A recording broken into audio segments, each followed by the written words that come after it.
Isang lalaki ang nakalimutang isilent ang kanyang cellphone sa simbahan. Tumunog ito ng malakas.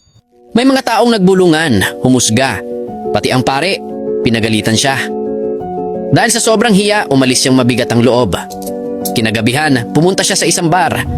Dahil malungkot at lutang ang isip, aksidente niyang nabasag ang isang baso. Sabi ng waiter, "Okay lang po sir, ako na maglilinis." Dagdag naman ng bartender, "Huwag kayong mag-alala, nangyari talaga yan." May isa pang customer na inalok siya ng inumin. At sabi ng manager, "Huwag kang ma-stress, lahat tayo nagkakamali.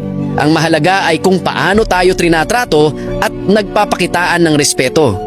Doon niya napagtantong ang kabaitang inaasahan niya sa simbahan ay natagpuan niya sa bar. Mula noon, hindi na siya muling bumalik sa simbahan.